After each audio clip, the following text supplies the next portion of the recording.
Thanks for listening to Fluff and Crunch, where we talk about system, setting, and story in tabletop RPGs and share our experience to hopefully help you have your best game.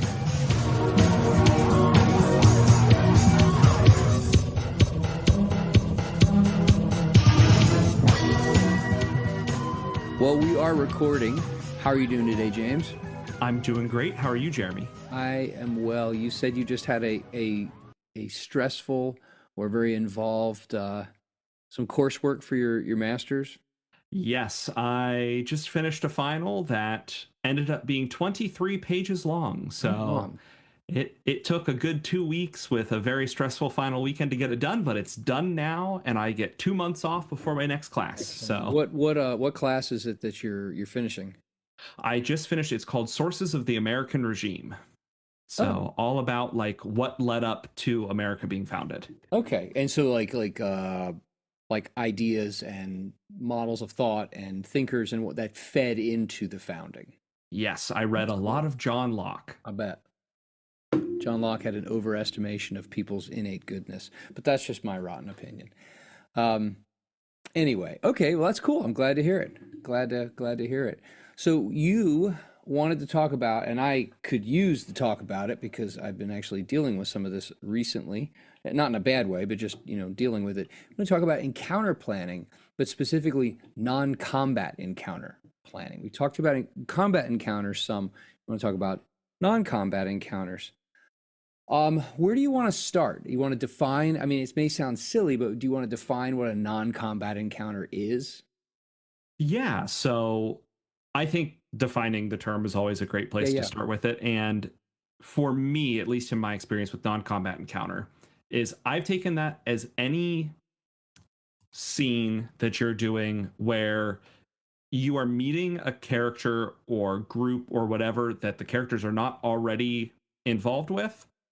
Yeah. And there is a very high likelihood that that will not lead to combat. Now, every player, as we know from almost all role-playing games, can turn a non-combat encounter into a combat encounter. Can't they?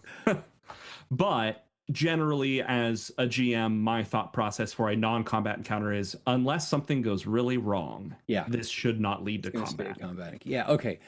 Oh, that's a really good point. Yeah, and I'll throw in there that like any encounter, combat or otherwise, just any encounter, there has to be a reason for it.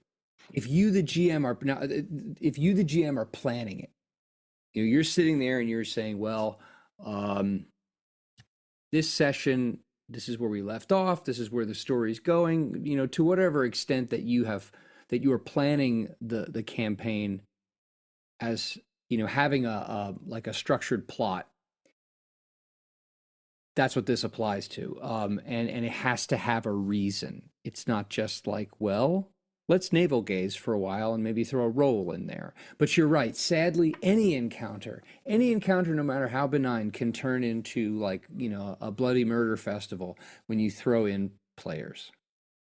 It just happens. It's just in the DNA for some reason. Unfortunately. Now, there is obviously then a type of encounter, and in this case, we'll talk about the non-combat side of things, that is not a planned encounter. It's something that you are just reacting at the table in the moment to. If we have time, we'll get to that. But let's talk about the planning of. Where are you starting? What are you thinking? Where are your pain points? Yeah, for me, the biggest pain points for planning non-combat encounters is, one, I will very often find a place where a non-combat encounter will make sense, but then trying to craft it in a way that is either not immediately going to make the players assume that there is combat and lead to the problem of murder hobo combat that shouldn't probably exist, or on the other side of things, I have an idea for a non-combat encounter that I want to put into a story and then making it fit that story well, because I have a general idea oh, this would be cool to do, but how am I going to tie that in? Because at least in my experience, because I'm so new to this, I don't have long planned out ideas started as well. It's more, okay, I'm trying to plan for the next 1 or 2 sessions. This is something that maybe could lead to something 5 or 6 sessions in the future, but I'm not to that point yet. Right. And I think another issue that's worth considering is scope.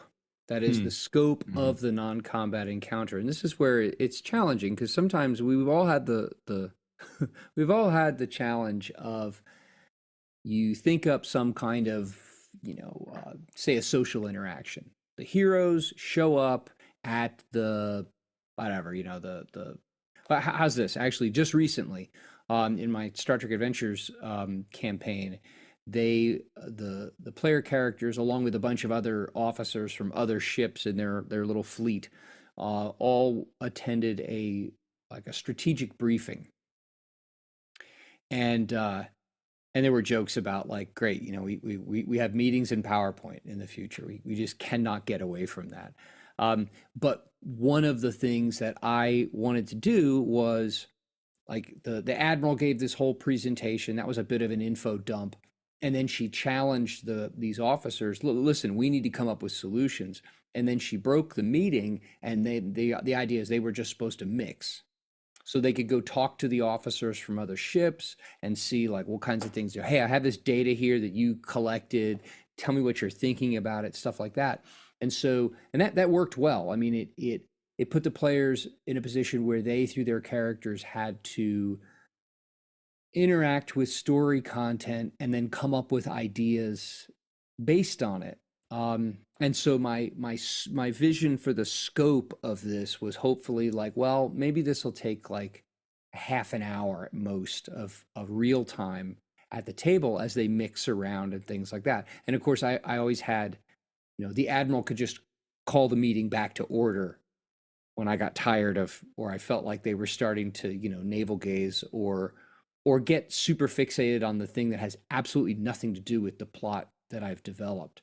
So I think scope is a big issue, like deciding how much of a chunk of the session should this take up. And actually, I mean more in terms of real time than game time, because you can always say, hey, so you guys were talking for an hour or 2 hours, or oh yeah, you had some really quick conversations, but how much of my table time did I want it to gobble up? And that's something that I've run into, is trying to find a way to insert that and be like, okay, we've been doing this for 30 minutes, 45 minutes, an hour, whatever it's been that we've been doing at the table. Going like, okay, I'm going to stop this, without it just being like, and the next thing happens. Because I don't like to cut into that, especially when I have multiple players and I want to let them like talk to one another and role play and do those Yeah. kind of things. And then it's like, okay, I understand that this is a great role play section. However, we need to move on if we want to get anywhere within reason. Right. And that usually ends up being the problem. But if I go into the planning session going, I want this to be about 30 minutes or an hour, whatever it is, and go, okay, now that I know how long I want it to go, where do I cut that off? Like if they hit this point, is that a good enough spot to move on? Going back to your point about like how do you get to it? That's what it sounded like you were asking. Like, so I have this idea for a non-combat encounter. Could be like, role playing, it could be investigation, it could be um sneaking around somewhere. There's lots of different things. It could be the dreaded shopping trip. Although actually I would say probably no. It could be any of those things. The question that it sounded like you were getting at is, well, how do you get them to get to that? Did you And ask that? yeah, and that's kind of one of the things that, just to be open about one of Yeah. the campaigns that I'm running, I had set it up to where there's this point where players are gathering intel. And then there is a situation in Traveler where it could be combat, but I had set it up that it basically shouldn't be, that they needed to basically, they've done all this like intel gathering, they're watching this person, now they need to nab the person Mm. without it, like, hopefully not being combat, because that's not the goal of what the players are supposed to be doing. Yeah.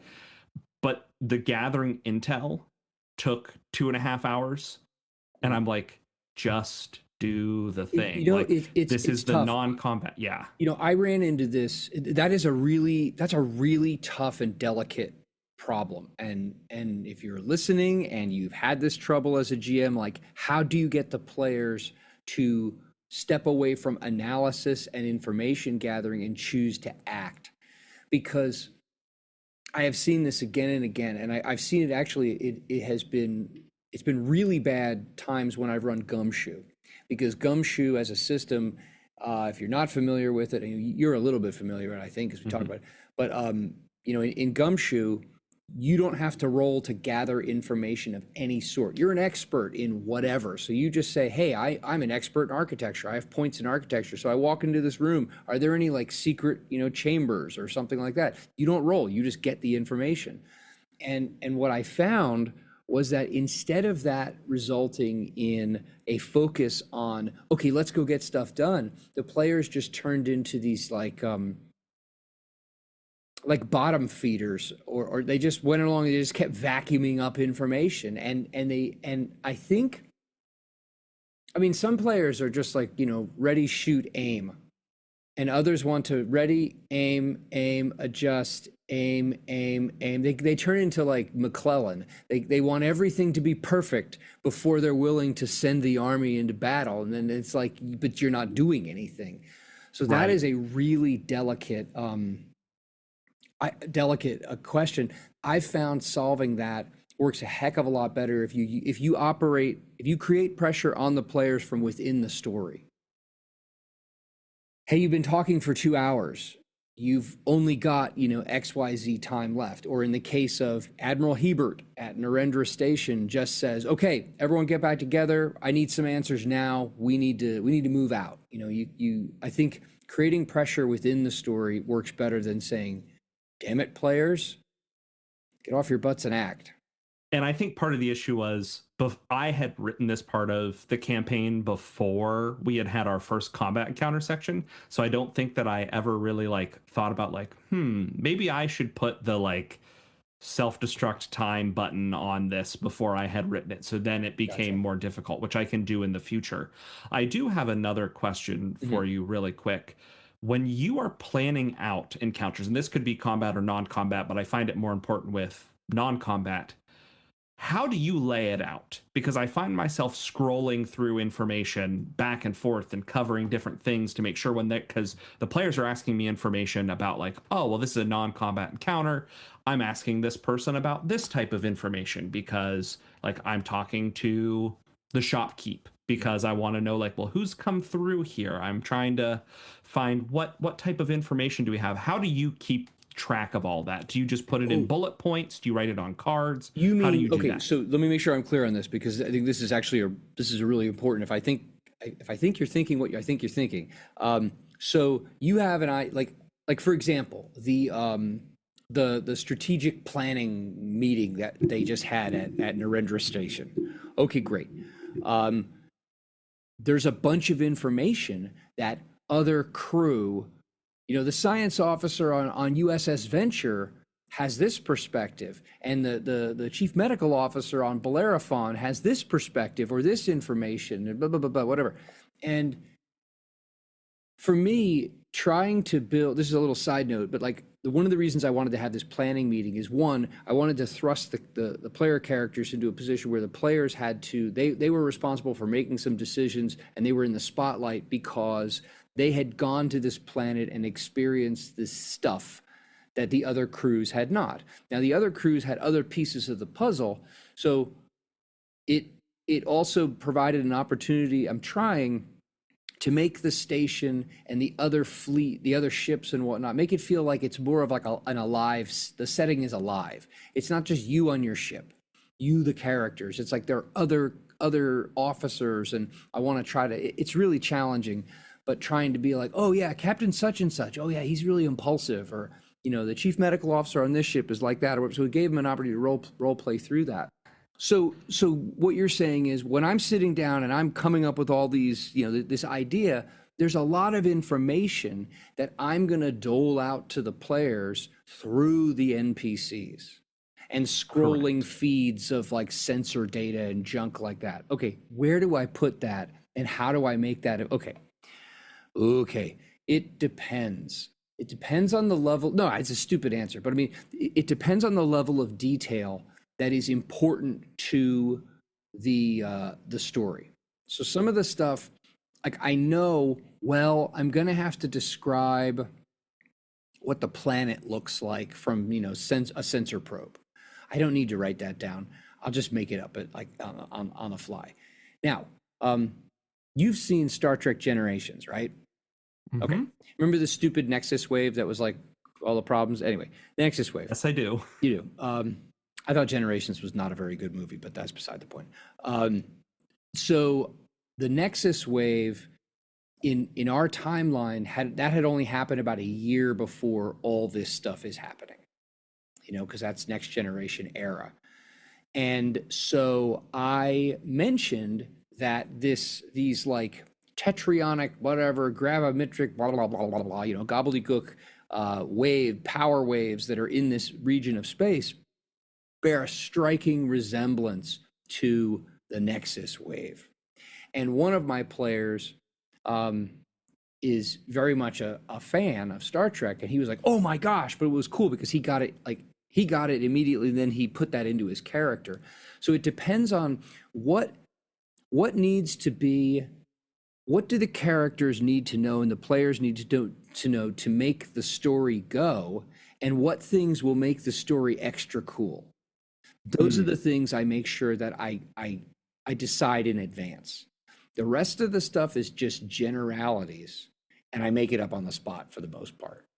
Now, when it comes to details that are useful but maybe kind of tedious, like the last time I ran Traveler, I had during this multi-ship space battle, I had a whole bunch of different Sword World ships and Imperial Navy ships and blah blah blah, all that kind of stuff. So what I did in advance is I just made up a bunch of ship names and a bunch of captains' names, and I put them in a table on a piece of paper. So I could just refer to it and just throw out a name. Oh yeah, such and such ship just took a hit or something like that. So it sounded more like, oh my gosh, this is so lovely. This is like, you know, realistic or whatever. Some people will probably take issue with this, but I don't care. This is where AI systems can be really useful. This is where ChatGPT or Claude can be really useful. If you have a bunch of names, if you have a bunch of like, okay, what, you know, they walk into the castle, whatever, you know, and they start talking to people. You just need names of people in the shop, people at the harvest bazaar.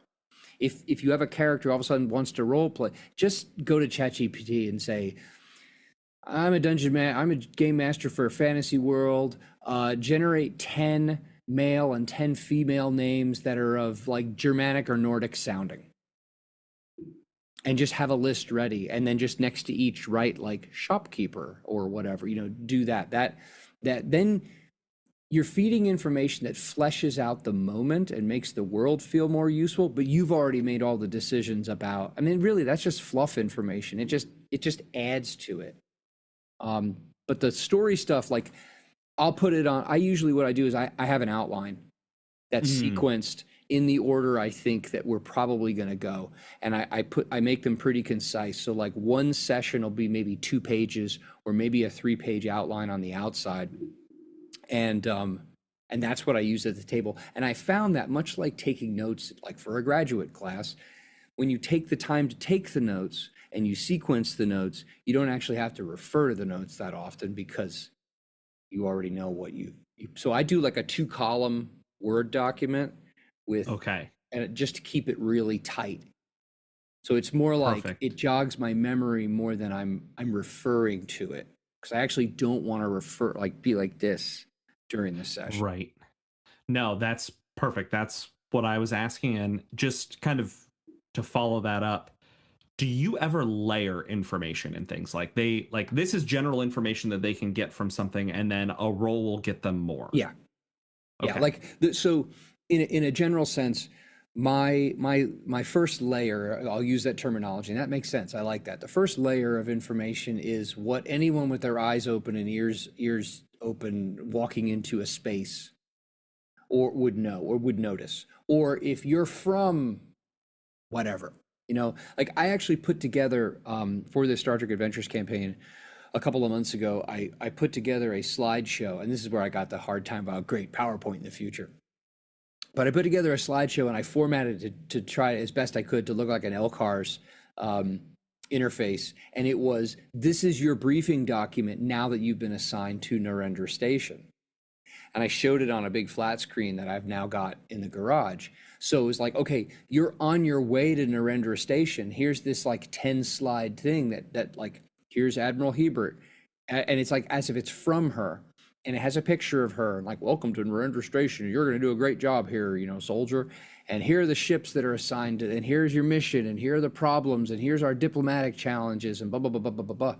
So I made it an in-game artifact that I provided directly to them. That's the first layer, and that's like obviously no roles at all. And then it's, if I have, and this is one of the nice things about 2D20 games, but I mean, it's not obviously only in 2D20 games. You know, 2D20 games make use of traits, or they call them different things in different versions of the game. But like, if you're a Vulcan science officer and you say, well, since I'm a Vulcan science officer, and then you include some Shaggy Dog story about why it would make sense where you would understand this more quickly, or you'd pick up on it because you're a Vulcan science officer instead of just like some, you know, dope, then the GM is supposed to take that into account. And so then what I would do is ask, okay, does anyone else have any questions?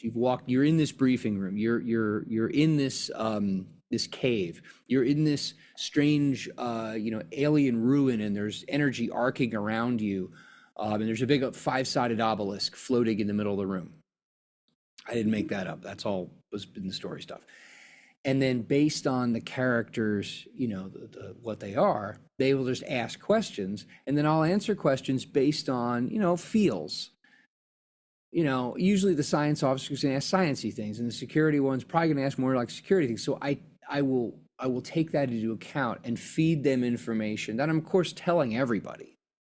But you know, I have tried at times to do like to write something quick on a Post-it note and hand it to them, and then they'd be like, oh, I'm delivering it to the group. My handwriting sucks so much and it slows the game down, so I don't do that. But yeah, then beyond that, I'd say like layer 3 is roles. Okay. And then the lovely thing again with 2D20 is once you do a check, a successful check to learn something or figure something out, you can spend 1 momentum and ask 1 additional question, like tagging on to that. So I'll oftentimes be like, do you want to spend any more points? Do you want to spend any points? Like if there's something I know that I would like to tell them, I can prompt them that way, or so. Perfect. That was great. That's exactly what I needed. I do have a question for you though.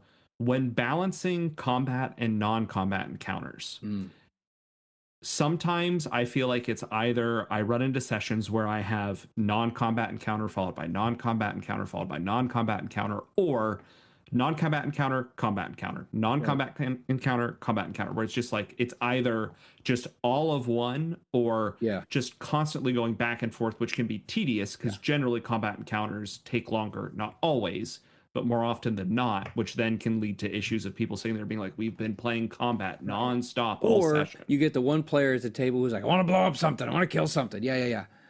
Right. Okay. I think it's probably better. So you've got this umbrella, encounters or scenes.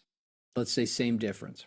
And you can differentiate them into ones involving fighting and ones not involving fighting. Okay. And then you can, I think that the non-combat one thin slices into more other options than combat. But I think that the what you should think about is not so much like above those 2 main categories, like how much tension or pressure is in this encounter.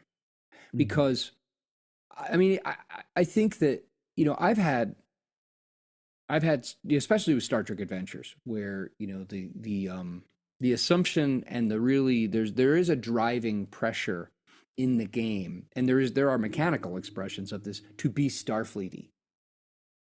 Don't blow stuff up. If you switch your weapon to lethal, you give the GM threat.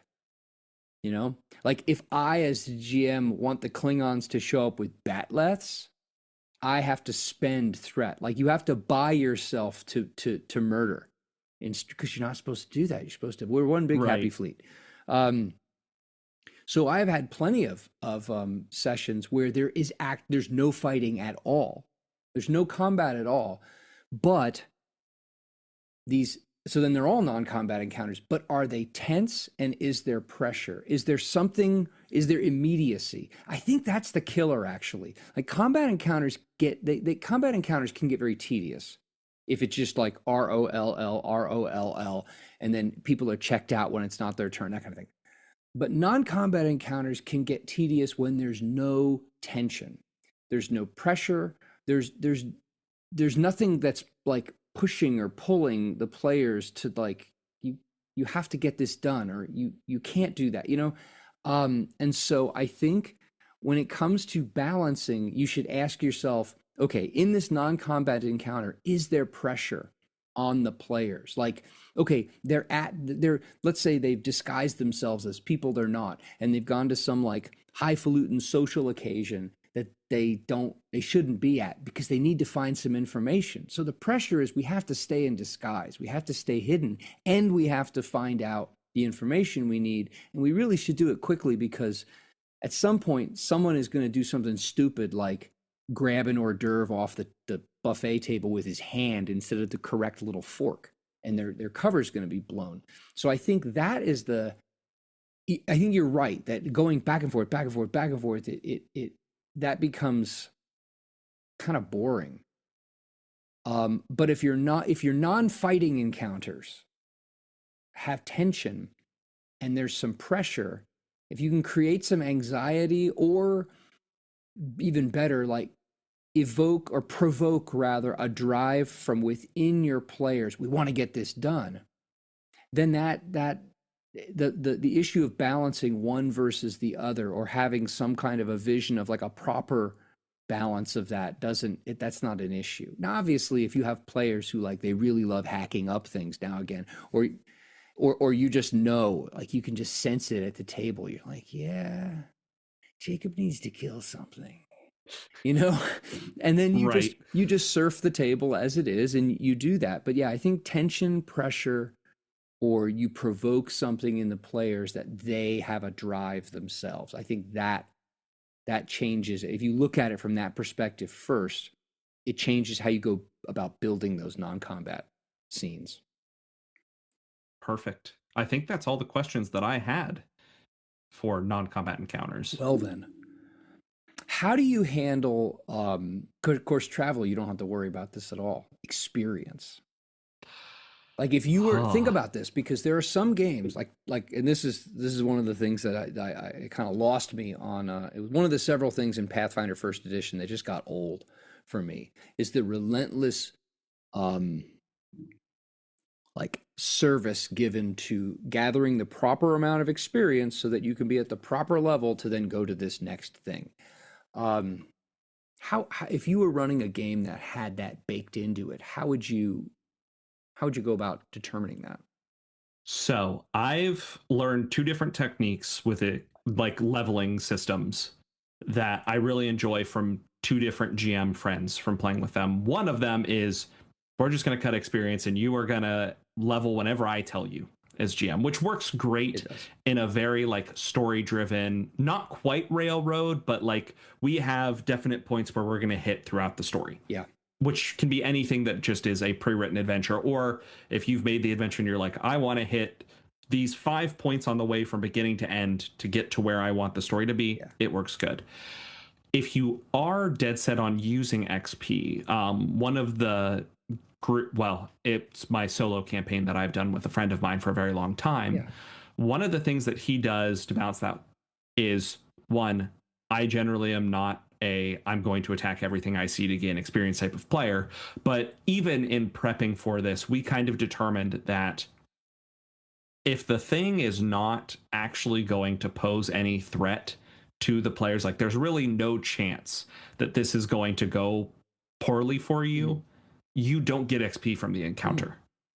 So my character, when he was level 1, Interesting. something that was very dangerous that you could have run into, like a goblin, you'll get XP from that goblin. Now that he's level 10 and you run into random 1 or 2 goblins, even though you're by yourself, this is no threat. You're not going to get XP by just going out and fighting a bunch of the tiniest little things that you can run into. It's only when you're in a serious situation. So like when my character had to fight a griffin and it was himself and one other NPC, okay, that's dangerous. Yeah. That's different. You're doing this basically solo.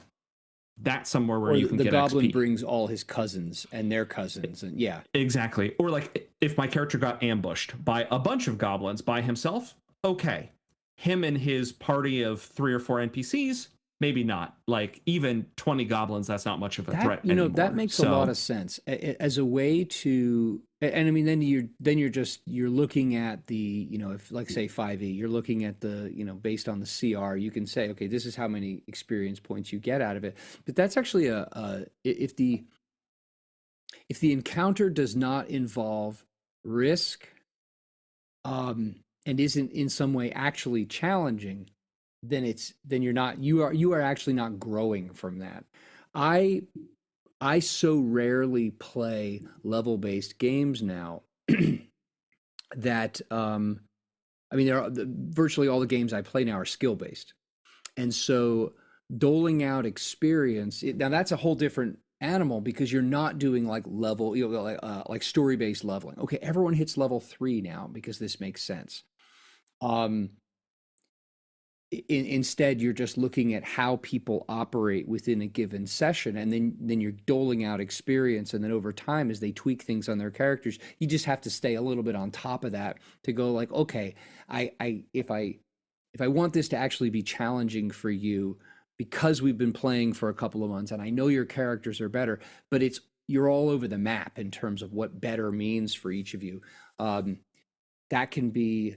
The doling out of experience there is easier, I think, because usually you're dealing with smaller numbers, but it can be a little bit more challenging over time, especially when you're planning any kind of encounter, to think about, all right, how are my players' characters better than they were a while back? And it's weird because, Star Trek Adventures doesn't really, it has an experience system, but it's kind of convoluted. And none of my players care because it's Star Trek. It's more iconic, than. So I haven't had to deal with that at all. I recognize here in a few months when we change to something else, I will have to deal with that all over again. I will say there is one thing to add there that I didn't think about initially, but in that situation, a lot of people will probably ask, okay, then what is my purpose for dealing with lower level threats? Or is there any reason as a GM to write in lower level threats? And how my friend got around that is he would introduce rewards outside of XP. So like as my character's traveling down the road, yeah, 1 or 2 goblins isn't a problem for me, but there's something over there that's going on that might pique my interest. So like there are 1 or 2 goblins attacking this random traveler. Okay, well, it's time for me to go be the big hero and fight the goblins. It's not going to benefit me in XP, but what it can benefit me in is maybe I get some gold. Maybe that person leads to a connection that I need in a town that I'm going to. Whatever that reward could be, it also gives my character the chance, which this can be a story thing, to go, that's actually not worth my time. Like the bandits are roughing up this person. I just don't have time to deal with that. I'm going to move on. That's something that gives your players the opportunity that can actually flesh out their character. Because if you have 2 players like in the same situation and one goes, I don't think that's worth my time, and the other one goes, I think that is worth my time, then you get into the question of, okay, you two, your levels of importance on these things are changing.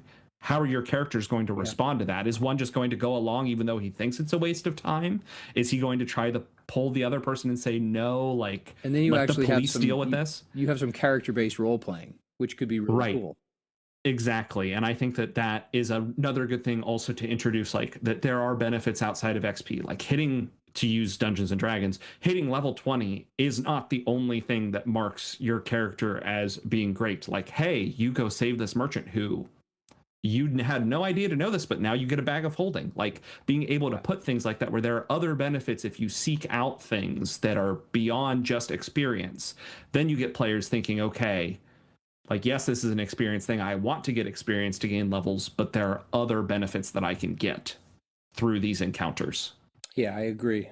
Or I mean, I wouldn't think so much bag of holding. I would think more like, oh, he's this merchant, and then he goes into this town, but he actually has some connections, which then benefit you down the road, Right. because you did the good deed.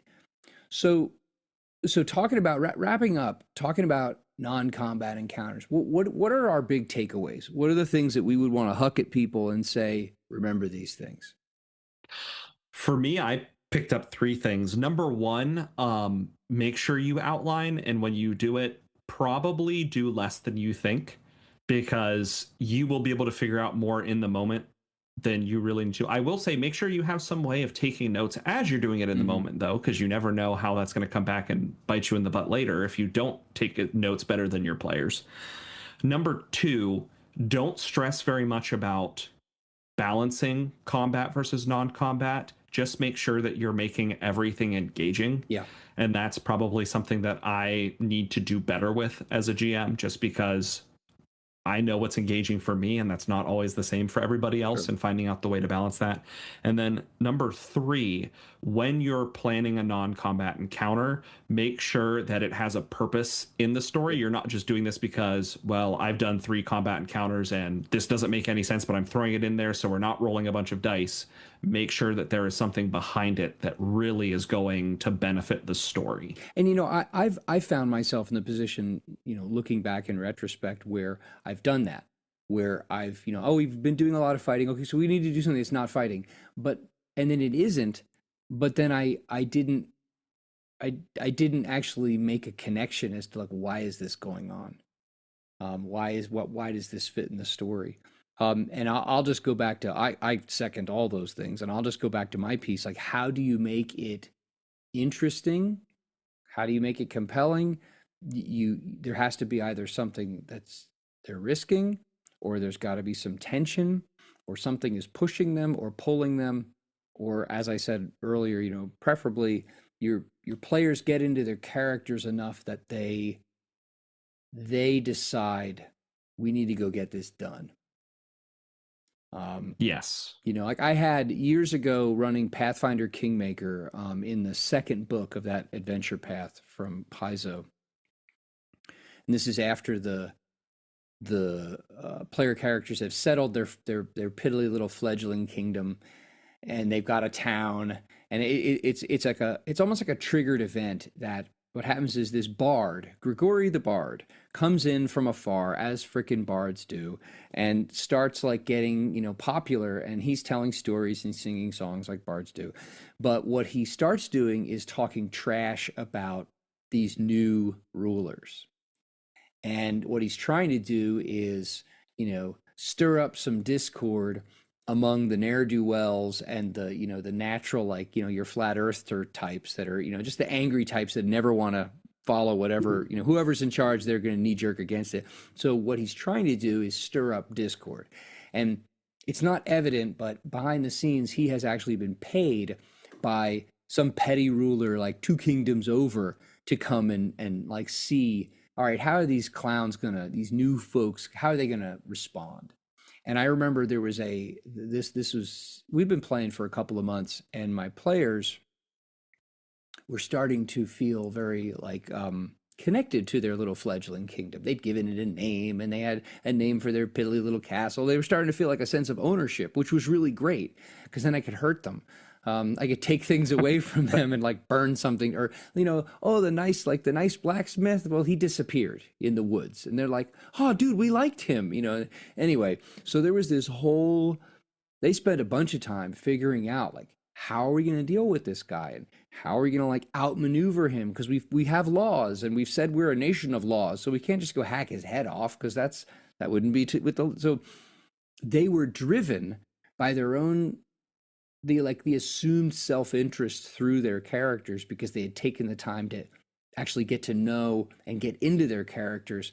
And so I just needed to throw a problem with them, and then create some tension by bringing up limits, like, hey, there are people in the town who think he's funny, and yeah, they laugh, but that doesn't mean they're going to like try to overthrow you. Like, what do you what do you do in that situation? Right. How do you handle this? You can't just operate with a free hand because you're supposed to be the respectable government. So I created the tension of limits within their realistic set of options. And then they, out of their own self-interest and drive, spend all this time figuring out how to like outmaneuver Grigori the Bard and make beclown him in public in front of everybody, which they did. And it was a super cool, totally non-combat scene, role play heavy, and it was cool. But again, because there was tension in it. Right. So yeah, good stuff. Yeah, I think you got to balance between the two, but I think you can create problems for yourself if you wed yourself to this like an idea, like a mechanical approach to it. Right. And that's where, for me, it's always that thing where it's like sometimes you have to remind people that depending on the party, not everything is a fight. Sometimes you have to remind them that you can't talk your way out of everything. You have to find the balance of both. Yes. Yeah, I agree. And back to your thing, like in a game like Traveler, you have far more opportunities in the type of campaign that you're like a traditional Traveler campaign.